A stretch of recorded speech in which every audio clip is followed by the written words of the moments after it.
Captain Marcus Thompson stepped off the military transport plane at RAF Northolt, the crisp London air hitting his face like a wake-up call. The 32-year-old American officer adjusted his dress uniform, the morning sun catching the polished brass of his insignia. He had been selected for a special NATO liaison assignment at Buckingham Palace, working alongside the Queen's Guard during the upcoming state visit of several world leaders. Marcus prided himself on being a disciplined soldier. Having served 2 tours in Afghanistan and rising through the ranks quickly, he believed American military training was second to none. The stories he'd heard about the British Royal Guard seemed almost theatrical to him. Grown men in tall, fuzzy hats, standing motionless for hours, more like living statues than real soldiers. How difficult could it really be?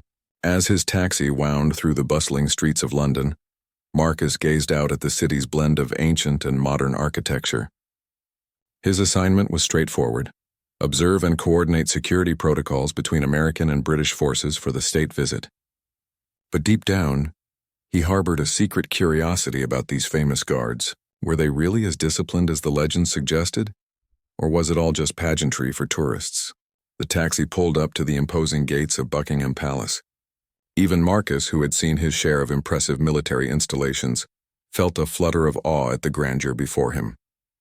The red brick facade stretched endlessly in both directions, and the famous balcony where the royal family appeared during special occasions looked smaller than he had imagined from television broadcasts. After passing through multiple security checkpoints, Marcus was escorted through the palace corridors by a British liaison officer, Major William Hartley. The older British officer, with his perfectly pressed uniform and measured way of speaking, reminded Marcus of the stereotype of a proper English gentleman. "You'll be working primarily with the Coldstream Guards during your stay, Captain Thompson," Major Hartley explained as they walked through halls lined with portraits of centuries of monarchs. "They're responsible for the Queen's protection and will be taking point during the state ceremonies." Marcus nodded, trying to absorb the weight of history surrounding him. Every portrait, every piece of furniture, every carefully maintained detail spoke of traditions stretching back hundreds of years. It was impressive, certainly, but Marcus wondered if all this ceremony and tradition might actually hinder effective modern military operations. They arrived at a meeting room where Marcus would receive his briefing. As he waited, he watched through the window as a group of guards practiced their ceremonial drill on the palace grounds. Their movements were precise, almost robotic, each step perfectly synchronized with the others. Yet something about their rigid formality struck Marcus as outdated, perhaps even inefficient compared to the dynamic, adaptable training methods he was accustomed to in the American military. When Major Hartley returned with several other officers, Marcus was introduced to the team he would be working with. Among them was Sergeant Major James Wellington of the Coldstream Guards, a man whose presence immediately commanded respect. Wellington was not particularly tall, but his bearing was unmistakably military. Shoulders squared, eyes alert, every detail of his uniform immaculate. His handshake was firm but brief, and his expression remained neutral as they were introduced. "Sergeant Major Wellington has served with the Guards for 18 years, Major Hartley explained. "He'll be your primary point of contact for understanding our protocols and procedures." Marcus studied Wellington's face, looking for some hint of personality beneath the professional mask. The British soldier's eyes were sharp and intelligent, but gave away nothing of his thoughts about working with an American officer.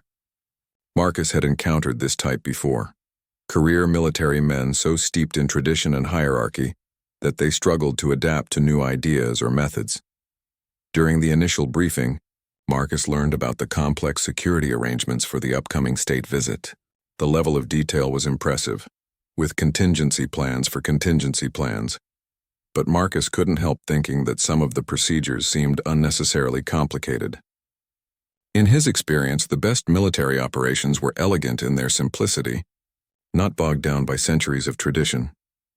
As the meeting progressed, Marcus found himself questioning several of the proposed security measures. Why maintain the ceremonial formations when more flexible positioning might be tactically superior? Why stick to traditional patrol routes when modern threat assessment suggested different approaches? His questions were met with polite but firm explanations about how things are done and established protocols. Wellington in particular seemed unmoved by Marcus's suggestions. When Marcus proposed modifications to the guard rotations based on fatigue studies from American military research, Wellington simply nodded and said, "We'll take that under advisement, Captain." The tone was respectful, but carried an undertone that suggested the British Guards had been doing their job successfully, long before American military science existed. After the briefing, Marcus was given a tour of the guard quarters and facilities. Everything was maintained to museum-quality standards, from the polished floors to the precisely arranged equipment. He noticed that each guard's personal items were arranged with mathematical precision, down to the angle at which their brushes were placed on their dressing tables. The tour concluded at the guard post where Wellington and his men would be stationed during the state visit. Marcus watched as the guards went through their change of ceremony, the famous ritual that drew crowds of tourists every day. The precision was undeniable, but Marcus found himself wondering about the practical aspects. How could men standing so rigidly for hours remain truly alert to potential threats? How could ceremonies that required such exact choreography adapt quickly to unexpected situations? That evening, over dinner at his hotel, Marcus reflected on his first day. The British military certainly had impressive traditions and maintained high standards of dress and ceremony, but he remained skeptical about whether all this formality translated into real military effectiveness. Tomorrow, he decided, he would observe more closely and perhaps find an opportunity to better understand what lay beneath all the pageantry. As he prepared for bed, Marcus couldn't shake the image of Sergeant Major Wellington's steady gaze. There had been something in those eyes, not hostility, but perhaps a quiet confidence that suggested the British soldier knew something Marcus didn't. It was a look Marcus had seen before, usually on the faces of seasoned veterans who had been tested in ways that mere training could never replicate. Marcus fell asleep, planning how he might better assess the true capabilities of these royal guards, unaware that his own understanding of discipline, tradition, and military excellence was about to be fundamentally challenged. The next morning brought Marcus face to face with the reality of working alongside the Queen's Guard. He arrived at the palace at dawn, expecting to find guards preparing for their duties in a manner similar to American soldiers, perhaps grabbing coffee, checking equipment casually, engaging in the kind of informal banter that helped build unit cohesion. Instead, he discovered a level of precision that bordered on the surreal. In the guard quarters, every movement seemed choreographed. Soldiers dressed in complete silence, each action performed with mechanical accuracy. Boots were polished to mirror brightness, uniforms pressed to razor-sharp creases, and equipment arranged with geometric precision. Marcus watched in fascination as one guard spent 20 minutes ensuring his bearskin hat was positioned at exactly the correct angle, using a small mirror and making microscopic adjustments. Sergeant Major Wellington appeared beside Marcus without making a sound, his own appearance flawless despite the early hour. "They begin preparation 2 hours before duty, Captain," Wellington explained quietly. "Standards must be maintained." Marcus nodded, though privately he wondered about the efficiency of spending so much time on appearance. In combat situations, he had learned that function mattered far more than form. A soldier who could think quickly and adapt to changing circumstances was worth more than one who could polish brass to perfection. "I'd like to observe the guard post today," Marcus said. "Perhaps walk the perimeter, understand your security coverage." Wellington's expression remained neutral. "Of course, Captain. Though I should mention that our guards maintain their positions regardless of distractions. They are trained to ignore interruptions while on duty." The comment struck Marcus as oddly specific, almost like a challenge. As they walked toward the palace courtyard, Marcus decided to test this claim. He had heard stories about tourists trying to make the guards laugh or break their composure, but he was curious about their actual alertness to legitimate security concerns.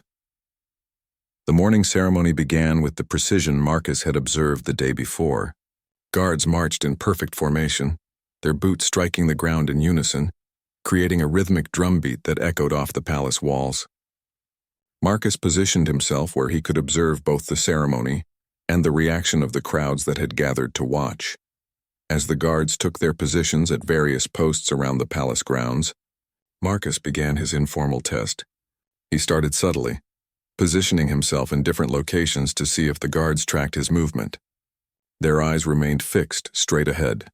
but Marcus noticed tiny adjustments in posture that suggested they were very much aware of his presence. Emboldened, Marcus decided to push further.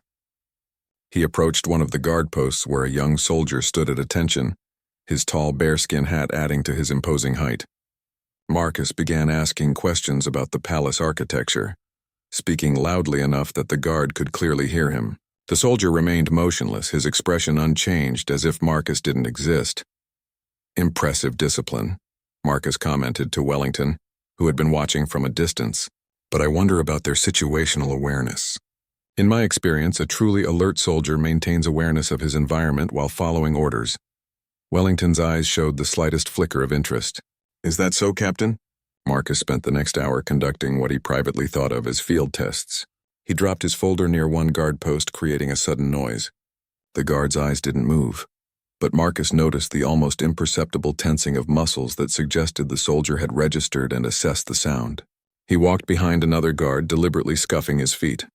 Again, no visible reaction, but something in the guard's bearing suggested complete awareness. Growing more ambitious, Marcus decided to test their peripheral vision. He approached a guard post from an angle that should have been just outside the soldier's direct line of sight, moving slowly and deliberately. As he got closer, he was surprised to see the guard's hand shift almost imperceptibly toward his weapon, not drawing it, but clearly ready to respond if necessary. "They can see more than they let on," Marcus admitted to Wellington during their lunch break. "Indeed," Wellington replied, cutting his food with military precision. "Perhaps this afternoon you might observe our training exercises. You may find them educational." The afternoon brought Marcus to the palace training grounds where he expected to see the kind of ceremonial drill he had witnessed that morning. Instead, he found himself watching something entirely different. The same guards who had stood motionless as statues were now engaged in intense tactical training.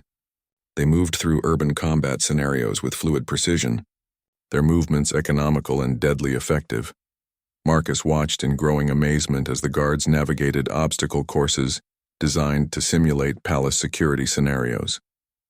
They demonstrated proficiency with modern weapon systems, advanced communication equipment, and tactical coordination that rivaled anything he had seen in American Special Forces training. The contrast between their ceremonial duties and their combat capabilities was striking. "The ceremony is what the public sees," Wellington explained, noting Marcus's expression. "But these men are soldiers first, guards second. Many have served in Iraq, Afghanistan, and other theaters.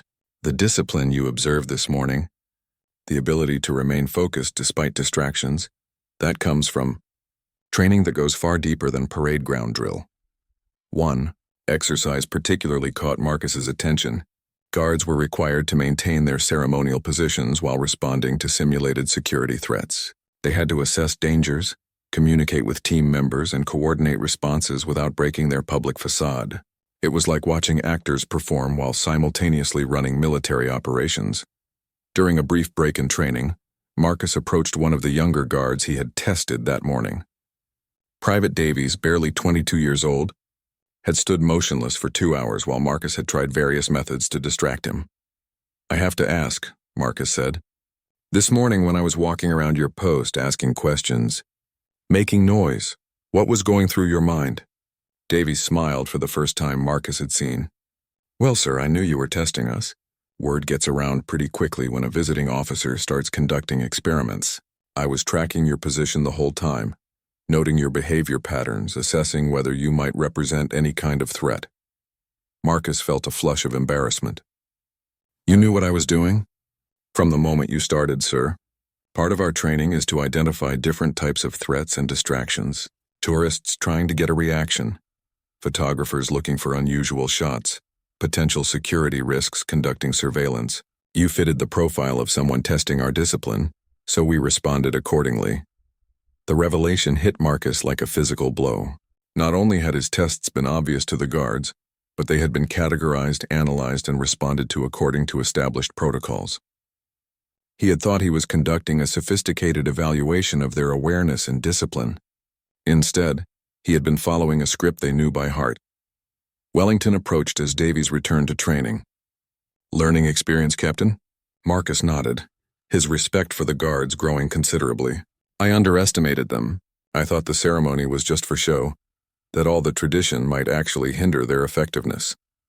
A common misconception, Wellington replied. The discipline required to stand motionless for hours, to maintain perfect composure under pressure, to follow precise protocols regardless of distractions, that same discipline translates directly to combat effectiveness. A soldier who can control his reactions completely, who can remain calm and focused under any circumstances, who can follow orders precisely while maintaining situational awareness. That soldier is prepared for anything.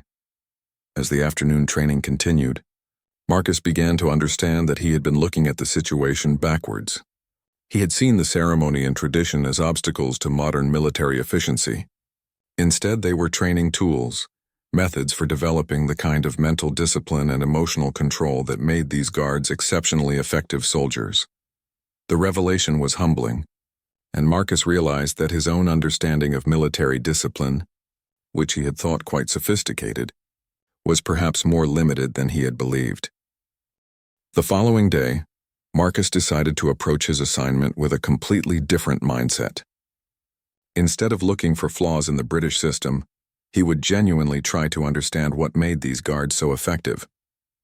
His conversation with Private Davies had opened his eyes to the possibility that there were layers of sophistication in their training that he had missed entirely. Wellington seemed to sense this shift in Marcus's attitude. During their morning briefing, the British Sergeant Major's demeanor was noticeably warmer, though still maintaining his characteristic professionalism. Captain, today I thought you might benefit from experiencing our selection and training process firsthand, Wellington said, reviewing the day's schedule. Obviously, we cannot replicate years of preparation, but perhaps a condensed version might provide insight. Marcus agreed eagerly, curious to understand how ordinary recruits were transformed into the disciplined soldiers he had observed. Wellington led him to a section of the palace grounds that Marcus had not seen before, a training area that looked more like a military academy than a ceremonial venue. The first exercise was deceptively simple. Marcus was asked to stand at attention for 30 minutes while various activities took place around him.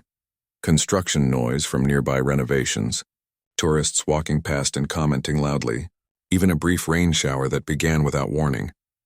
The instructions were clear. Maintain perfect posture, keep eyes forward, do not react to any external stimuli. Within 10 minutes, Marcus was fighting the urge to adjust his position. His shoulders began to ache, his neck felt stiff, and every sound seemed magnified. A group of tourists stopped nearby, taking photos and making comments about the fake guard they assumed he was. Marcus felt his jaw clench involuntarily as one tourist made a particularly rude observation about American military bearing. By the 20-minute mark, Marcus was struggling to maintain focus. His mind wandered to his assignment, to plans for the evening, to anything other than the simple task of standing still. The physical discomfort was manageable, but the mental effort required to maintain concentration was exhausting. When the exercise ended, Marcus felt both relief and embarrassment. Wellington approached with what might have been the ghost of a smile. Challenging, isn't it, Captain? Marcus nodded, working the stiffness out of his shoulders. I had no idea. I thought standing still would be the easy part. Most people do. They see the ceremony and assume it's purely decorative. They don't realize that learning to control your body completely, to maintain discipline despite discomfort, distraction, or provocation, that's advanced mental training. Our guards do this for 2-hour shifts in all weather conditions, while maintaining full awareness of their surroundings. The next exercise focused on situational awareness. Marcus was positioned in the center of a courtyard, while instructors moved around him, some behaving like normal tourists, others acting suspiciously. His task was to identify potential threats while maintaining a ceremonial posture, communicating his observations through subtle hand signals. This proved even more difficult than the standing exercise. Marcus found himself constantly tempted to turn his head, to obviously track suspicious individuals, to react visibly to potential threats. The guards, he realized, had to maintain their public image while simultaneously conducting sophisticated security assessments. It's like being an undercover operative in plain sight, Marcus commented during a break. Precisely, Wellington agreed. The ceremony provides perfect cover for security operations. Potential threats see ceremonial guards and assume they're dealing with soldiers focused on pageantry, rather than protection. Meanwhile, our guards are conducting continuous threat assessments, coordinating with plainclothes security, and maintaining communications with command centers. The afternoon brought more revelations about the depth of the guards' training. Marcus learned about their studies in psychology, their training in reading body language and behavioral patterns, their expertise in crowd control and crisis management. These soldiers were not simply following ancient traditions. They were applying cutting-edge security science while maintaining historical protocols. One exercise particularly impressed Marcus. Guards were required to memorize the faces, names, and relevant details of hundreds of diplomats, dignitaries, and security personnel who might appear at royal events. They had to be able to identify authorized individuals instantly while maintaining their ceremonial composure. Marcus was tested on a smaller group of 20 faces and struggled to achieve even 50% accuracy. "How do they remember so many people?" Marcus asked, frustrated by his poor performance. "Training, practice, and necessity," Wellington replied. "A guard who fails to recognize an authorized individual might embarrass a visiting dignitary. A guard who fails to identify an unauthorized person might compromise security.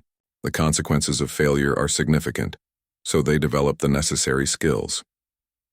As the day progressed, Marcus began to understand that every aspect of the guard's training served multiple purposes.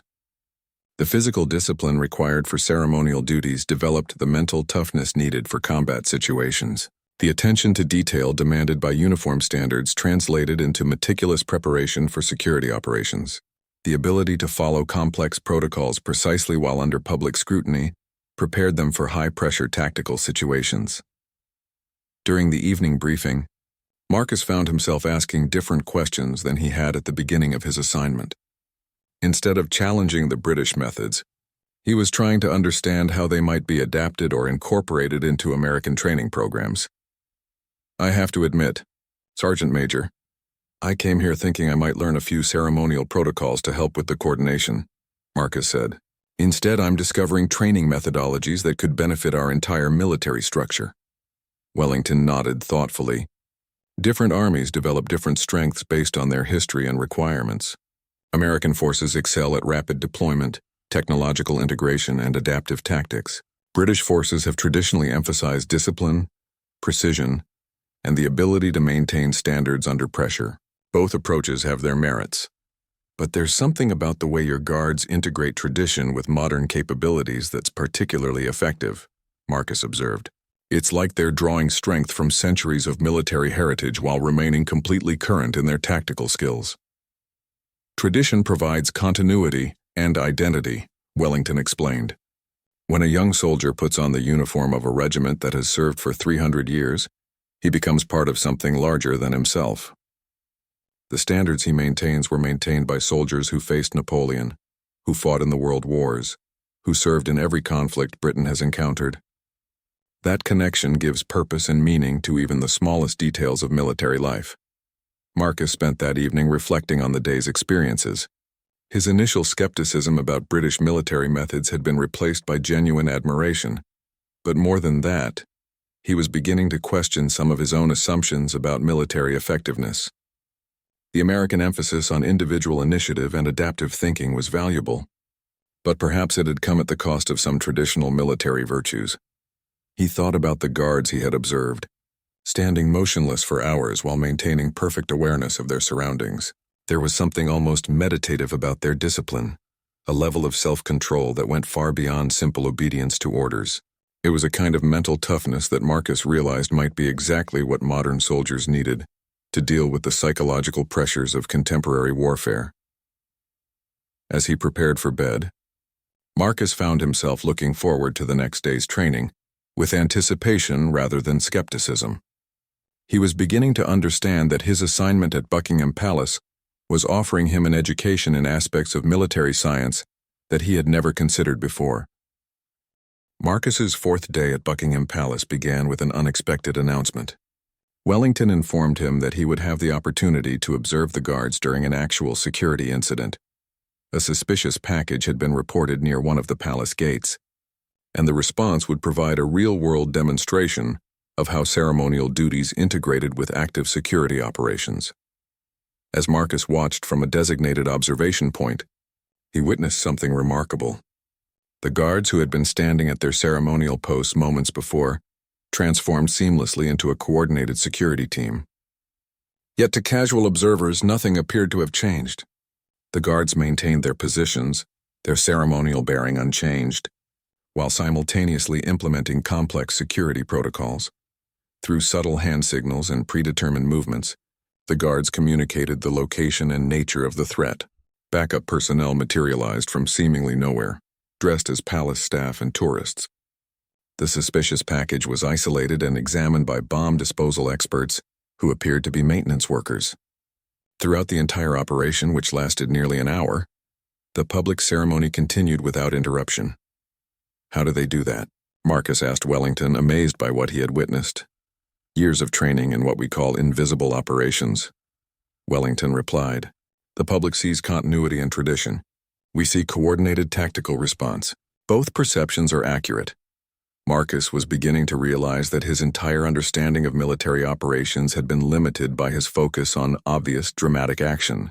The American military excelled at rapid, decisive interventions. Overwhelming force applied quickly and efficiently.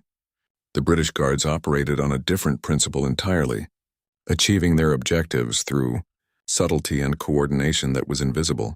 To outside observers, the afternoon brought Marcus face to face with perhaps the most challenging aspect of the Guards. Training, the psychological pressure of public performance.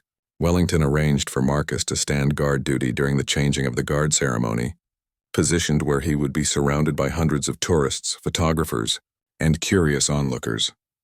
Wearing a modified version of the guard uniform, Marcus took his position and immediately understood why the morning's standing exercise had been so difficult. With crowds of people surrounding him, cameras clicking constantly, and a steady stream of comments and questions directed at him, maintaining composure required enormous mental effort. Children tried to make him smile. Tourists posed for photos mere inches from his face. Someone even threw a small object at him to test his reaction. Throughout it all, Marcus struggled to maintain the stoic expression and rigid posture that the guards made look effortless. His respect for their daily performance grew exponentially. During a particularly challenging moment, when a group of teenagers was actively trying to provoke a reaction through increasingly outrageous behavior, Marcus felt his temper beginning to rise.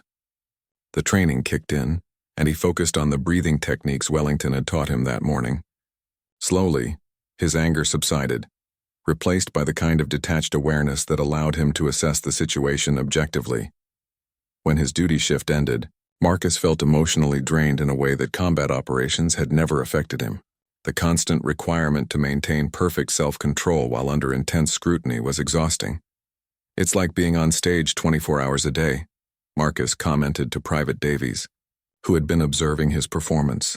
That's exactly what it is, sir, Davies agreed, and the audience never knows if what they're seeing is part of the show or a real security operation. That ambiguity is one of our greatest tactical advantages. This observation led to a lengthy discussion about the psychology of security operations. Marcus learned that the guards' public visibility actually enhanced their effectiveness. Potential threats often revealed themselves by their behavior around the ceremonial guards, not realizing that they were under constant professional observation.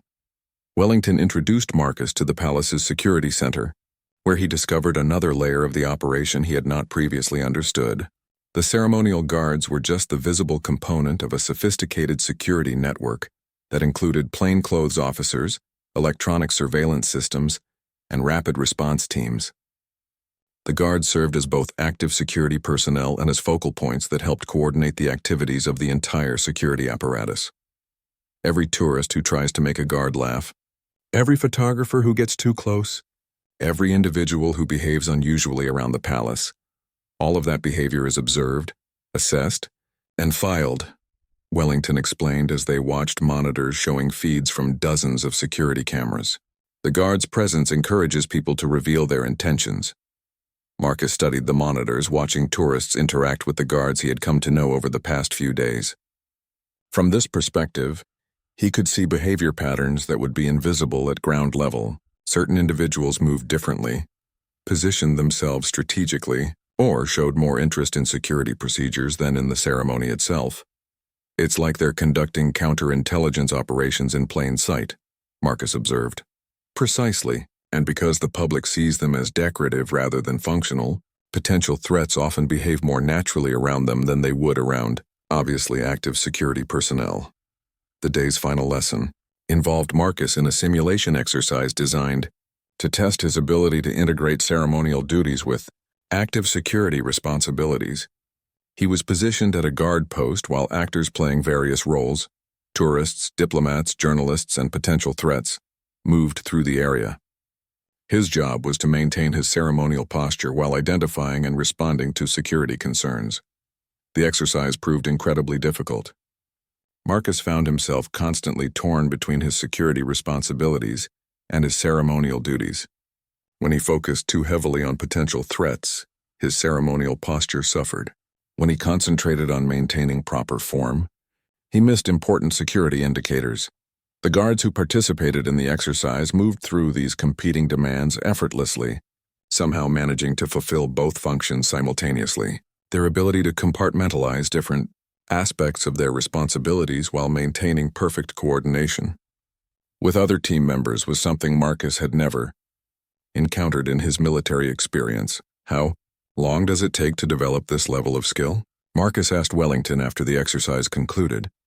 For most guards, about 2 years of intensive training before they're fully qualified for independent duty, Wellington replied. But the learning never really stops. Each ceremony teaches something new. Each security situation presents unique challenges. Marcus reflected on his own military training, which had been extensive but focused primarily on tactical skills and leadership development. The kind of psychological discipline and multi-layered thinking that the guards demonstrated daily was not something that could be developed quickly or easily. That evening, Marcus called his commanding officer back in the United States to provide an update on his assignment. He found himself struggling to explain what he had learned, partly because the guards' capabilities were so different from conventional military strengths that they were difficult to describe using familiar terminology. "Sir, I came here expecting to observe ceremonial soldiers and coordinate some basic security protocols," Marcus explained. "Instead, I'm discovering training methodologies and operational concepts that could revolutionize how we think about military discipline and psychological preparation." His commanding officer was intrigued but skeptical. "You're telling me that soldiers who spend their time standing around in funny hats have something to teach American Special Forces?" Marcus paused, trying to find words to convey what he had experienced. "Sir, these soldiers have developed mental discipline and situational awareness capabilities that go far beyond anything I've encountered. They're conducting sophisticated security operations while maintaining public personas, integrating tradition with cutting-edge tactical thinking, and demonstrating levels of psychological toughness that would benefit any military unit."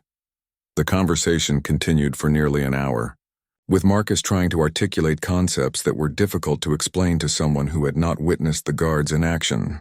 By the end of the call, he had convinced his commanding officer to consider extending his assignment and perhaps arrange for other American officers to observe British training methods. As Marcus prepared for sleep, he realized that his perspective on military service had been fundamentally altered by his experiences over the past few days. The guards had challenged his assumptions about effectiveness, discipline, and the relationship between tradition and innovation in ways that would influence his thinking for the rest of his career. The 5th day brought the ultimate test of everything Marcus had learned. The state visit that had prompted his assignment was beginning, and he would observe the guards during actual high-stakes diplomatic security operations. World leaders from 12 nations would be attending, each bringing their own security details, creating a complex web of coordinating agencies and competing protocols. Marcus arrived at the palace before dawn to find the guards already deep into their preparation routine. The level of precision had increased exponentially. Every detail, from the angle of their swords to the placement of their white gloves, was checked and rechecked by multiple supervisors. What Marcus had initially dismissed as obsessive attention to appearance, he now understood as crucial preparation for operations where any flaw might compromise security or diplomatic relations. Wellington briefed Marcus on the day's complexities. 12 heads of state, 47 diplomatic vehicles, over 200 security personnel from various nations, and approximately 3,000 invited guests, he said, reviewing the thick operational manual. Plus the usual crowd of tourists who don't realize they're watching one of the most complex security operations in the world. Marcus studied the detailed schedules and protocols, marveling at the level of coordination required. Every movement had been planned to the minute, with contingencies for weather, traffic delays, security threats, and diplomatic emergencies. The guards' ceremonial duties were woven seamlessly into tactical security operations in ways that made both functions more effective. As the first diplomatic vehicles began arriving, Marcus positioned himself where he could observe multiple guard posts simultaneously. What he witnessed over the following hours changed his understanding of military excellence in fundamental ways. The guards maintained their ceremonial composure while simultaneously conducting the most sophisticated security operation Marcus had ever observed. Through subtle signals invisible to the public, they communicated the arrival of each diplomatic party, the identification of their security details, and the assessment of potential threats in the surrounding crowds.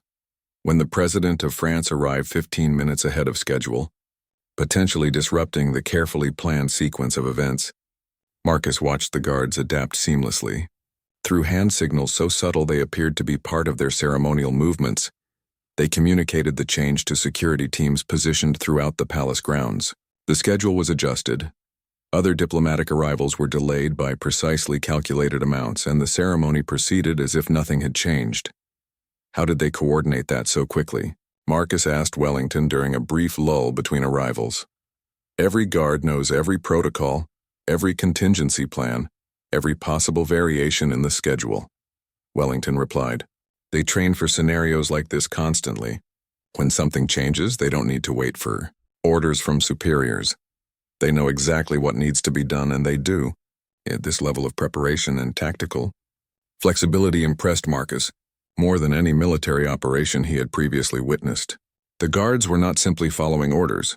They were thinking strategically, anticipating problems, and solving complex coordination challenges in real time while maintaining perfect ceremonial appearance.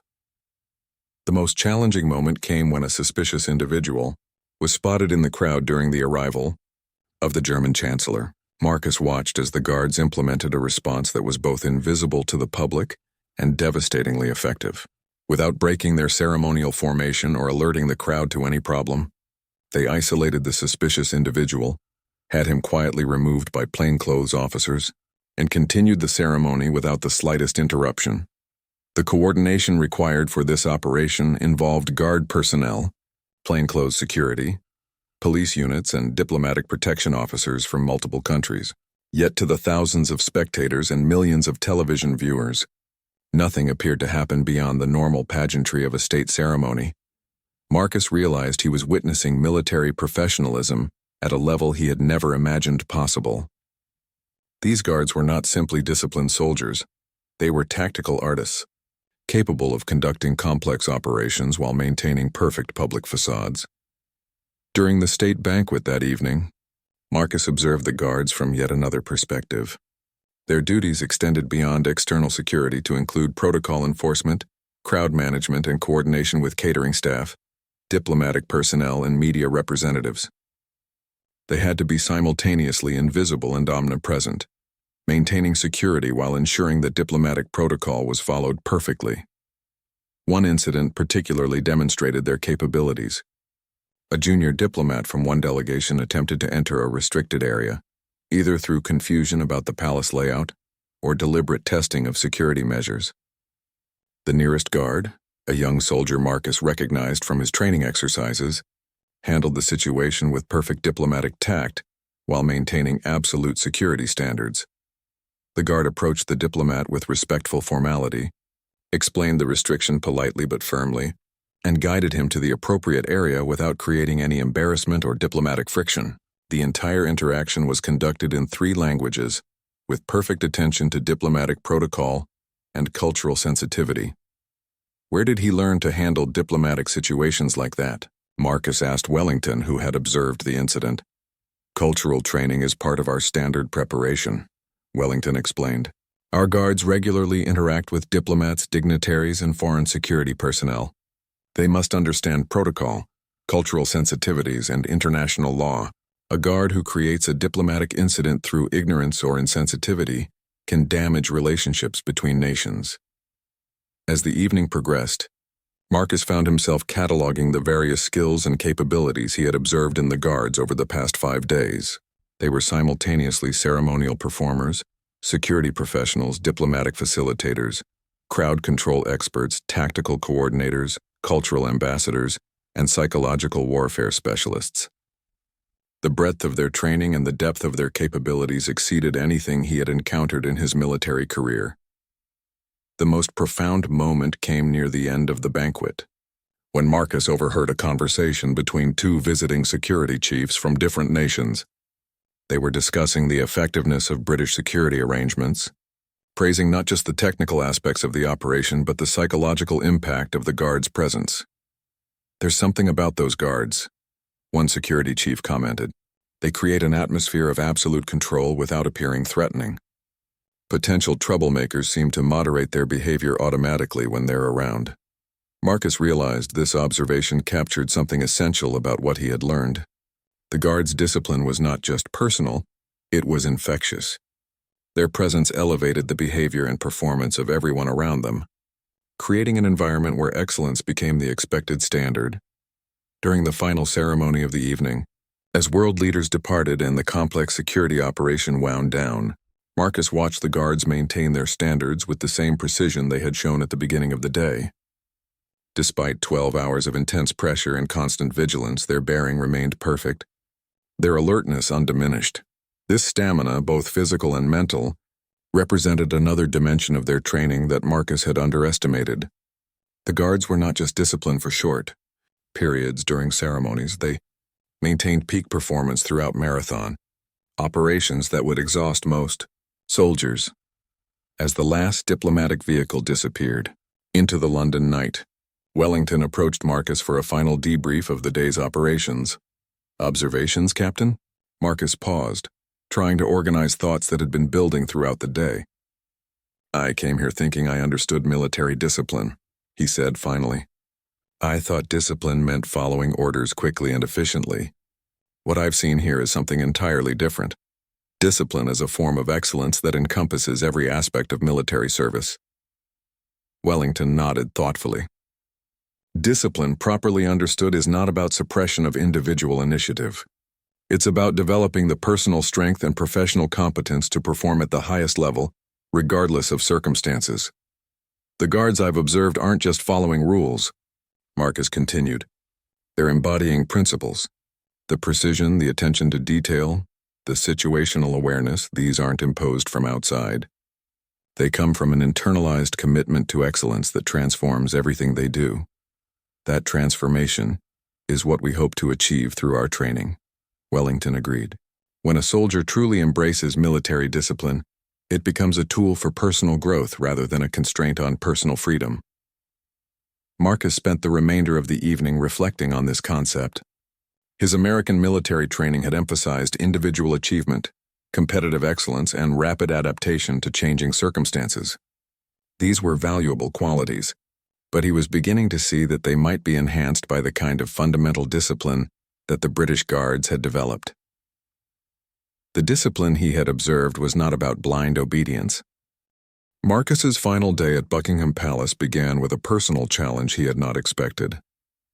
Wellington approached him at breakfast with an unusual proposal. "Captain, we've been impressed with your adaptation to our methods over the past week," Wellington said, his tone more personal than Marcus had heard before. "The guards have asked if you would be willing to stand one final duty shift with them, not as an observer but as a participant."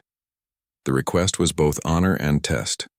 Marcus would join the changing of the guard ceremony as a temporary member of the unit, wearing their uniform, following their protocols, and maintaining their standards under the scrutiny of tourists, photographers, and his own military peers who would be observing from the crowd. As Marcus prepared for the duty, he realized how much his perspective had changed. A week ago, he would have seen this as a simple ceremonial task, perhaps even a waste of time. Now he understood it as a complex integration of multiple military disciplines, requiring the highest levels of personal and professional competence. The preparation process alone was revealing. Marcus had thought he understood attention to detail from his American military training, but the Guard's standard exceeded anything he had previously encountered. Every element of the uniform was inspected multiple times. The positioning of insignia was measured precisely. Even the way he held his weapon was adjusted by millimeters to achieve perfect alignment with the other guards. Remember, Wellington instructed as they prepared for the ceremony, thousands of people will see this performance. Many of them are forming their only impression of military professionalism based on what they observe today. The standards we maintain represent not just the British military, but the concept of military excellence itself. This perspective transformed Marcus's understanding of public service. The ceremony was not just about following protocol, it was about representing the highest ideals of military service to a global audience. Every tourist who watched, every photograph that was taken, every video that would be shared online carried the message that military discipline could produce human excellence of the highest order. As the ceremony began, Marcus felt the weight of responsibility in ways he had never experienced.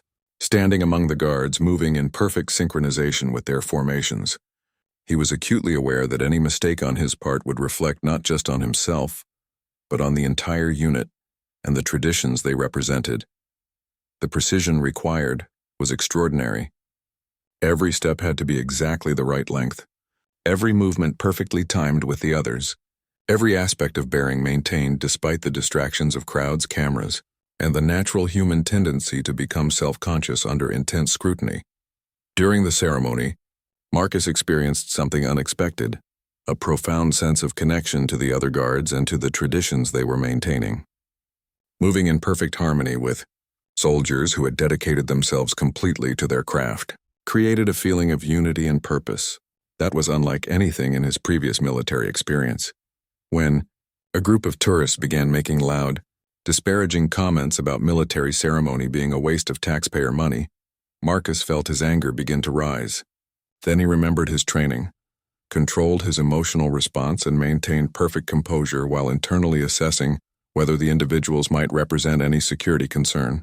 The discipline he had learned from the guards allowed him to transform a moment of personal irritation into professional evaluation. The ceremony concluded without incident, but Marcus was surprised by how emotionally meaningful the experience had been. He had expected to feel relief at completing the task successfully. Instead, he felt a sense of accomplishment and pride that went far beyond personal achievement. He had contributed to something larger than himself, helping to maintain standards of excellence that connected him to centuries of military tradition. After changing back into his regular uniform, Marcus joined Wellington for a final debriefing of his assignment. The conversation that followed would stay with him for the rest of his career. "What will you take back to your American colleagues?" Wellington asked. Marcus considered the question carefully. "I think the most important lesson is about the relationship between discipline and excellence," he said. "In American military culture, we tend to see discipline as a tool for achieving specific objectives. You've shown me that discipline can be something more fundamental, a way of approaching life that makes excellence possible in any situation." Wellington smiled, the first completely unguarded expression Marcus had seen from him. "That's precisely the insight we hoped you would develop. Military discipline, properly understood, is not about creating conformity or suppressing individuality. It's about developing the personal strength and professional competence to perform at the highest level, regardless of external circumstances. The guards I've observed this week aren't just following orders," Marcus continued. "They've internalized standards of excellence that guide their behavior even when no one is watching. That kind of self-discipline is probably the most valuable military skill anyone can develop." Their conversation continued for over an hour, covering topics ranging from leadership philosophy to training methodologies, to the role of tradition in modern military organizations. Marcus found himself taking notes, already thinking about how he might apply these insights in his own career and in training programs back in the United States.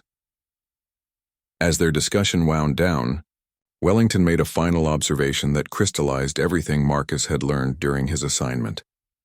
"Captain, You came here as a competent American officer with significant combat experience and strong leadership capabilities. Those qualities haven't changed.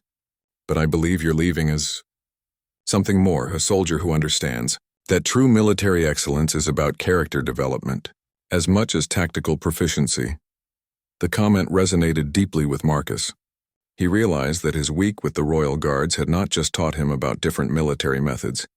It had challenged him to become a better version of himself. The discipline he had observed and experienced was not just about military effectiveness. It was about human potential. During his final evening in London, Marcus called his wife to share what he had learned during his assignment.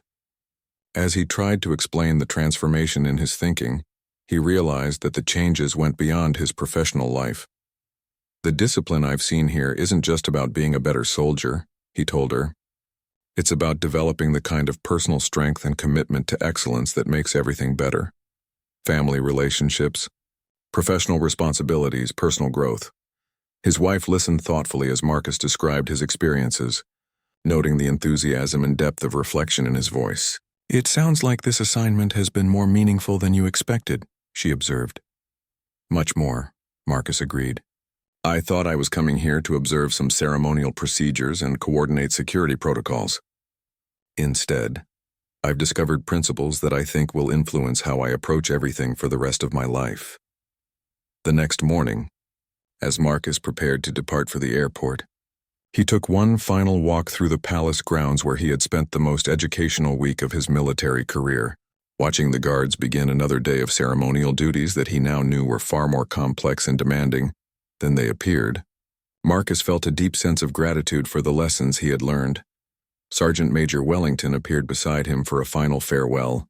"Any final thoughts, Captain?" Marcus looked at the guards standing at their posts with the perfect discipline he had come to admire so deeply.